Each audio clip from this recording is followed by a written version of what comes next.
Hello there and welcome to Banned Book Talk. My name is Colleen. I'm a Youth Services Librarian with the Corpus Christi Public Libraries, and this program is recommended for teens ages 12 and up. Now, the materials we discuss may not always be suitable for everyone, so some parental guidance is recommended, however censorship is not. With that out of the way, let's go ahead and dive on into today's topic. Today we will be discussing I Know Why the Caged Bird Sings by Maya Angelou. A little bit about the author first. Maya Angelou was born Marguerite Annie Johnson on April 4th, 1928 in St. Louis, Missouri.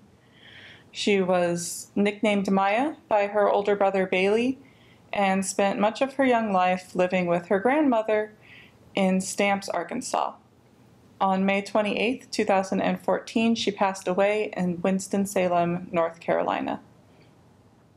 She is considered to be one of the most banned authors of all time, and in addition to her well-renowned work as an American poet, author, memoirist, and civil rights activist, she also held several lesser-known jobs, including a fry cook, an actress, a nightclub performer, a sex worker and madam for a lesbian brothel, a director and producer of several plays, short films, and movies, and a professor in Winston-Salem, where she spent her later years. I Know Why the Caged Bird Sings was published in 1969, and it is the first of 7 autobiographies written by Maya Angelou. And it started this kind of revolution in the way that people thought about autobiographies. Beforehand, they were very dry and kind of dull. You're just reading straight facts about a person's life. Maya Angelou introduced a lot of the elements of entertainment and writing and poetry that she was so well known for, and made it more this category of literature. And because of this, her work tends to be labeled as autobiographical fiction, but most literary scholars and critics will tell you that they are factual. They are her actual memoirs. They are her actual life.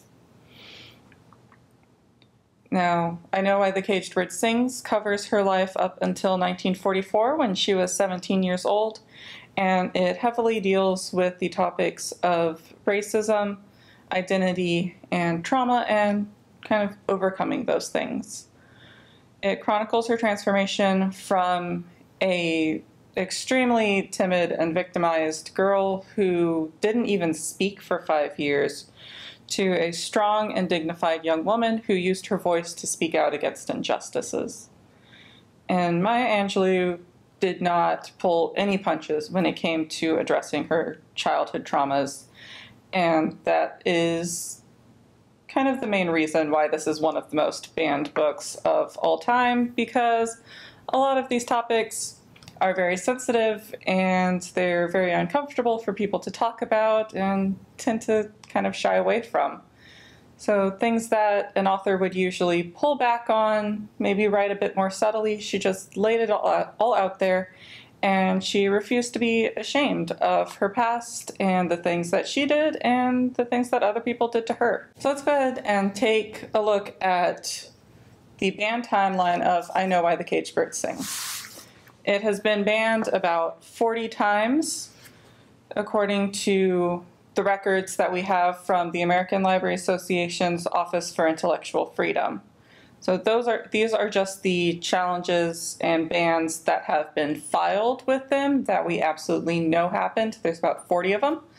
And that doesn't include any instances of the book being maybe stolen from a library, or hidden or vandalized within the library, or destroyed by someone. So these are just the records of when they were banned and the reasons that were given for banning them. The first one was in 1983 by the Alabama State Textbook Committee, because the work preaches, and this is a quote, bitterness and hatred against whites. 1987, Raleigh, North Carolina, because of complaints about the depiction of an 8-year-old being raped. In 1988, Strong, Maine, for rape. 1990, Bremerton, Washington, for graphic depictions of molestation. 1991, ban in California after parents complained about child molestation and rape. Again, these are the depictions that are within the book. In 1992, Pleasanton, California, for sexually explicit language. 1993, Hays City High School in Florida, their library and English curriculum for the rape of an 8-year-old girl. Columbus, Mississippi, it was banned for being too sexually explicit to be read by children.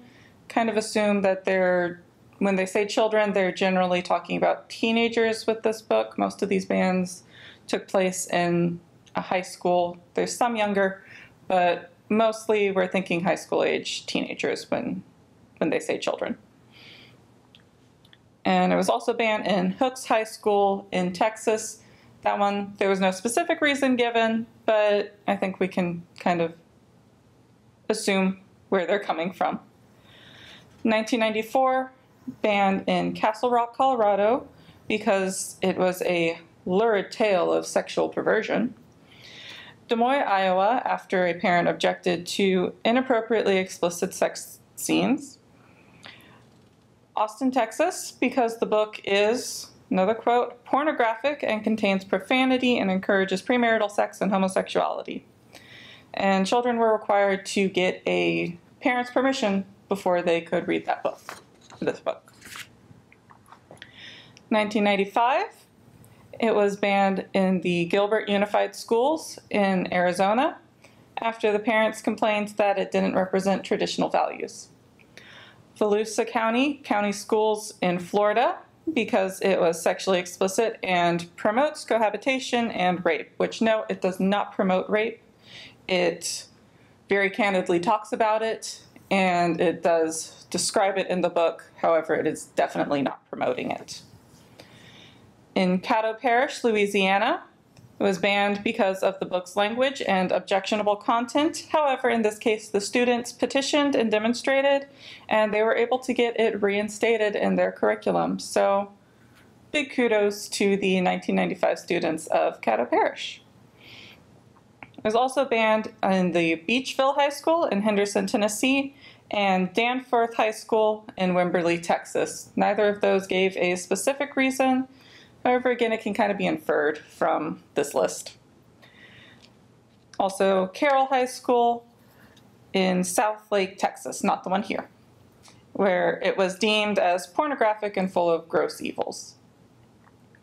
1996, it was banned in Moulton, Alabama by the school superintendent, who decided that the poet's description of being raped as a little girl was pornographic, which there was something wrong with him. Also, Round Rock Independent High School, Texas, for being too violent. 1997, Folsom Cordova School District in California for containing sexually explicit passages. Wayne County High School in Georgia for the novel's sexual explicitness. Richfield High School, Minnesota for being too explicit. Turrentine Middle School in North Carolina, where parents complained of profanity and sexual references. So this is the one instance that we have of it popping up in a middle school. Union Township, Ohio, for a description of the rape of an 8-year-old and other sexual content. And Mukilteo, Washington, for being sexually explicit. 1998, it was banned in Brooksville, Florida, for the passage about the author's rape at the age of 8 and sexual content. And Iredell County in Maryland, after parents complained that the book, another quote, portrays white people being horrible, nasty, stupid people. If a child didn't have negative feelings about white people, it could sow the seeds. That challenge was quickly thrown out the window and overridden by the sexually explicit complaints. And it was also banned in Alamance, North Carolina. 1999, banned in the Unity Elementary School, New Hampshire, for being too sexually explicit. which this was an elementary school again, just like there's one instance of it being in a middle school, it's the one instance of it showing up in an elementary school. In the year 2000, it was banned in Poolesville High School in Maryland for sexual content and language. 2002, banned in Montana for underage sex, rape, and homosexuality. And Fairfax County, Virginia, by the Parents Against Bad Books in Schools for profanity, drugs, explicit sexual content, and torture.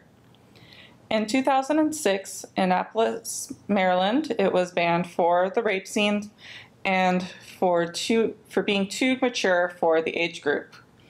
In Fond du Lac High School, Wisconsin, for underage rape and unwanted pregnancy. 2007, it was banned in Colleen School District in Idaho. No reason given, but again, we kind of know the reason why. And in Mayheim Township, Pennsylvania, for sexual references. 2019, banned in Ocean View School District in California for being inappropriate for children. Again, they're probably just talking about high school age teenagers. Newman Crows Landing School District, also in California. And this one was after a trustee questioned the staff qualifications to teach a novel depicting African American culture. Which, on that topic, yeah, if they were just trying to teach African American culture, they probably weren't qualified. But if they were teaching the finite amount of information given in the book and the literature aspects of it, along with all the study guides and years of school that they have to go through, I'm sure they were qualified for that. And the final and most recent ban, or at least challenge that we have record of, is from 2016 in Illinois, when parents and residents wished for the book to be removed from Lamont High School due to sexual content. And the school board kind of compromised, and instead of completely removing it, they said that students could read something else in its place to complete their core curriculum. So that's more along the lines of what we try to do now. There's not a whole lot of banning that still goes on, but there are still a lot of challenges that we receive.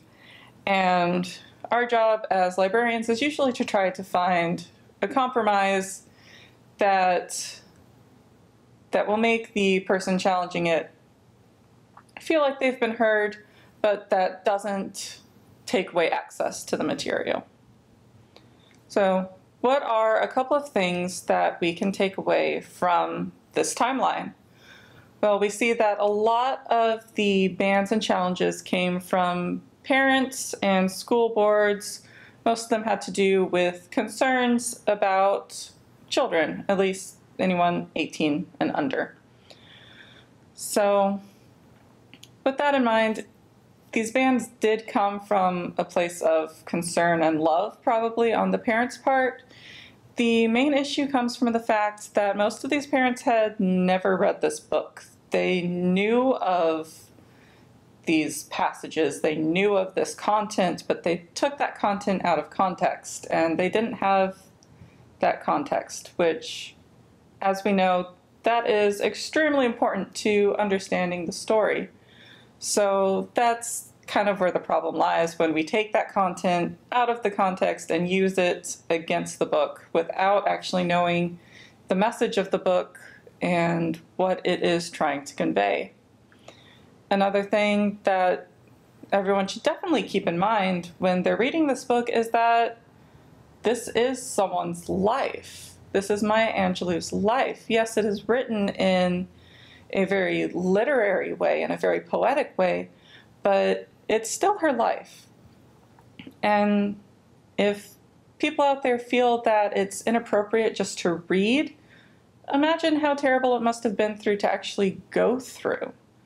And just think about how something like this might be able to help someone who is in a similar situation. Someone who has experienced firsthand either racial violence or sexual violence, to see someone who went through those same things speaking out candidly and openly and without any shame about their experiences. It could encourage them to come forward and talk about their own experiences. So what can we do instead of banning this book? Well, first of all, the main concern is for people who have experienced violence and who might be negatively impacted, their mental health or their physical health. They might be negatively impacted by this book. For those out there, do make sure that you take steps to protect yourself first and foremost. If you're a student, this might involve needing to talk to a teacher or a guidance counselor, or just finding an adult that you trust to kind of advocate for you and find a compromise so that you can complete your coursework and your lessons while still keeping yourself safe. For the rest of the people out there that it's just a case of these topics are uncomfortable and hard to talk about, well, this is your opportunity to talk about them. Discuss them with your teachers, your parents, your peers, people that you feel comfortable talking to. And try to gain a better understanding of not only the material as literature, but the material as someone's life. And also, you can take this as an opportunity to see the world from a different perspective and try to build your understanding and empathy for people who have a different life than you. All that being said, remember that not everyone is going to like every book, but just because you don't like a book doesn't mean that no one else ever will, and likewise, not everyone's going to like your favorite book either. You don't have to like every book that you read, and you don't have to finish every book that you start. If you start it and you can't get through it, that's fine. Put it down, walk away. You can come back to it later, and if not, well, you at least gave it a try. But never deny anyone else their chance and their right to read and enjoy it. So if you'd like to read the articles where I got my information from for yourselves, then here are the sources up on the screen. You can look them up yourself. I don't think the links will be clickable in the video, but maybe they'll be down in the description. If not, you can just pause the video, write them down, or look them up on your phone so that you can read the articles yourself. They're all very short. The American Library Association's Office for Intellectual Freedom is a great resource for anyone who wants to kind of get an idea of the history of banned books and challenges and censorship in general, and to also find the most up-to-date information on what books are being challenged currently. Bannedlibrary.com is very similar. They have a lot of blogs and a lot of articles that give timelines of when certain books have been banned, much like this one, and also articles on what are some of the challenges that authors and books are facing today. Don't forget to follow us on Facebook and YouTube for updates, and go to cctexas.com/library to see more of our virtual programs and use our online browsing feature. You can also access our online catalog and see if the branch closest to you has a copy of Maya Angelou's I Know Why the Caged Bird Sings, or the Cliff Notes if that's a little bit more your speed. And don't forget to check out our 2 digital platforms, Hoopla and Access 360, to see if maybe they have a copy, or maybe if they have an audiobook version. Thank you for watching, and I'll see you next time. Bye!